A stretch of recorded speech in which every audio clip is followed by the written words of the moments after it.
नमस्कार दोस्तों, आज की कहानी धर्मवीर भारती की मुर्दों का गांव। उस गांव के बारे में अजीब अफवाहें फैली थी।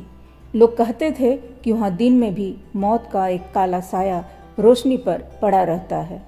शाम होते ही कब्रें जम्हाइयाँ लेने लगती है और भूखे कंकाल अंधेरे का लवादा ओढ़कर सड़कों, पगडंडियों और खेतों की मेड़ों पर खाने की तलाश में घूमा करते हैं। उनके ढीले पंजरों की खड़खड़ाहट सुनकर लाशों के चारों ओर चिल्लाने वाले घिनौने सियार सहम कर चुप हो जाते हैं और गोश्तखोर गिद्धों के बच्चे डैनों में सिर ढांप कर सूखे ठूठों की कटोरों में छिप जाते हैं। इसी वजह से जब अखिल ने कहा कि चलो उस गांव के आंकड़े भी तैयार कर लें, तो मैं एक बार कांप गया। बहुत मुश्किल से पास के गांव का एक लड़का साथ जाने को तैयार हुआ। सामने 2 मील की दूरी पर पेड़ों के झुरमुटों में उस गांव की झलक दिखाई दी। मील भर पहले ही से खेतों में लाशें मिलने लगी। गांव के नज़दीक पहुंचते पहुंचते तो यह हाल हो गया कि मालूम पड़ता था भूख ने इन गांव के चारों ओर मौत के बीज बोए थे और आज सड़ी लाशों की फसल लहलहा रही है। कुत्ते, गिद्ध, सियार और कौवे उस फसल का पूरा फायदा उठा रहे थे। इतने में हवा का एक झोंका आया और बदबू से हम लोगों का सिर घूम गया, मगर फिर जैसे उस दुर्गंध से लद कर हवा के भारी और अधमरे झोंके सूखे बांसों के झुरमुटों में अटक कर रुक गए।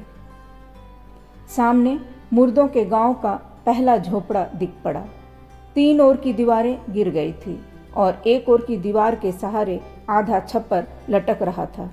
दीवार की आड़ में एक कंकाल पड़ा था। साथ वाला लड़का रुका। यह निताई धीवर है। कहाँ? अखिल ने पूछा। वह निताई धीवर सो रहा है। लड़के ने कंकाल की ओर संकेत किया। वह धीवर था और गांव का सबसे पट्टा जवान।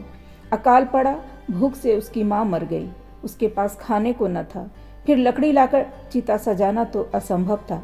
उसने अपनी नाव बाहर खींची, माँ के शरीर को नाव में रखा, ऊपर से सूखी घास रखी और आग लगा दी।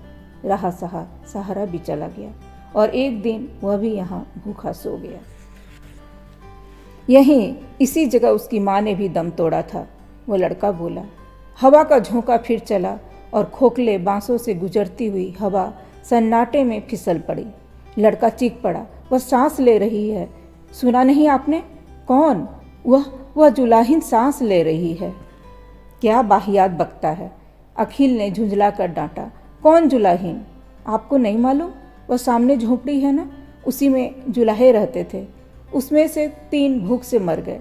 रह गए सिर्फ जुलाहा, जुलाहिन और उनका करघा। मगर भूख से उनकी नसें इतनी सुस्त थी कि करघा भी बेकार था। उन्होंने पास के जंगल से जड़ें खोद कर खानी शुरू कर दी। उनके दांत नुकीले हो गए जैसे सियारों की खीसें। जुलाहा बीमार पड़ गया। जुलाहिन जड़ें खोदने जाती थी। एक दिन जड़ें खोदते वक्त खुरपी उसके कमज़ोर हाथों से फिसल गई और बाएं हाथ की तर्जनी और अंगूठा कटकर गिर गया। जब वह घर पहुंची तो भूखा हुआ बीमार जुलाहा झल्ला उठा और चिल्ला कर बोला, निकल जा मेरे घर से, अब तू बेकार है। न करघा चला सकती है, न जड़ें खोद सकती है।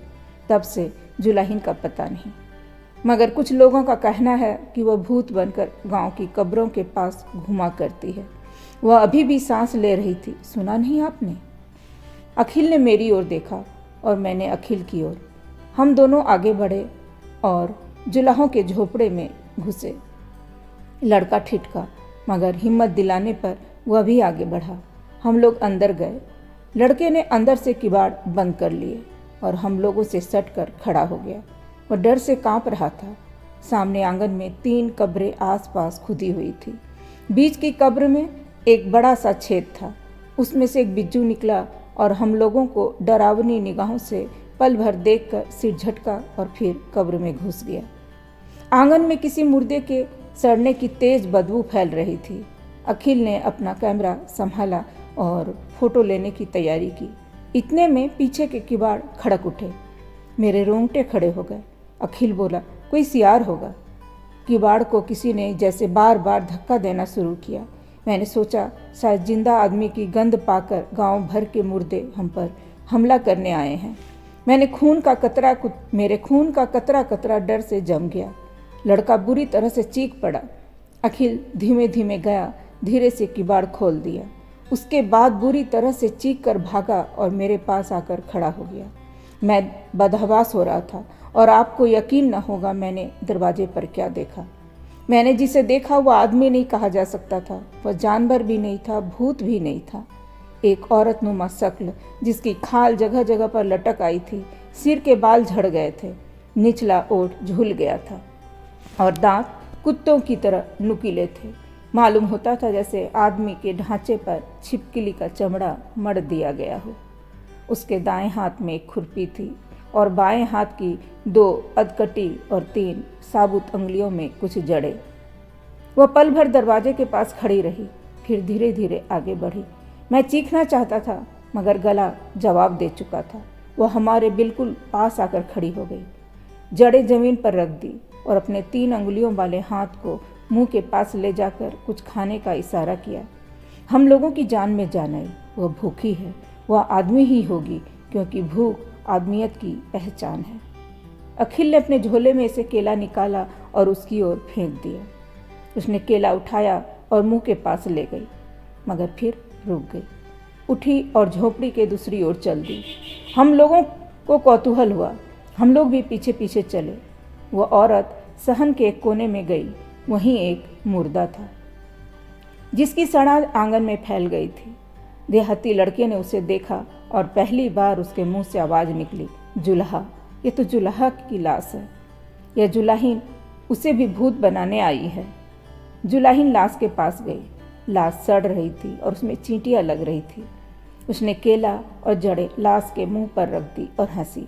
हंसी की आवाज़ मुंह से नहीं निकली, मगर खीसों को देखकर अनुमान किया जा सकता है कि वह हंसी होगी।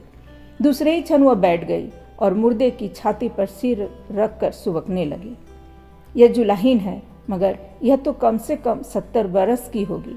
70 बरस? No, it is dropsy. देखते नहीं, जहरीली जड़ें खाने से इसकी नसों में पानी भर गया है, मांस झूल गया है। अखिल बोला, इस मुर्दे को हटाओ वरना यह भी मर जाएगी। उसके बाद हम लोग झोंपड़े के भीतर आए। पास में एक गड्ढा था, सोचा इसी में लाश डाल दी जाए। भीतर आए, लाश के पास से जुलाहीन को हटाया और उसकी लाश भी एक और लुढ़क गई। मैं घबरा गया, बेहोश सा होने लगा। अखिल ने मुझे संभाला। हम लोग थोड़ी देर चुप रहे, फिर मैं बोला भारी गले से, अखिल, उंगलियां कट जाने पर यह निकाल दी गई, फिर किस बंधन के सहारे, आखिर किस आधार के सहारे यह मरने से पहले चूल्हे के पास आई थी जड़ें लेकर? क्यों? अखिल चुप रहा। मुर्दों के गांव के दोनों आखिरी लाशें सामने पड़ी थी। अच्छा उठो, अखिल बोला।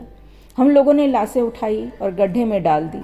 एक ओर जुलाहा, दूसरी ओर जुलाहीन। बांस के सूखे पत्तों से उन्हें ढक दिया। मैंने अपनी उंगली से धूल में गड्ढे के पास लिखा, ताजमहल 1943, और हम चल पड़े।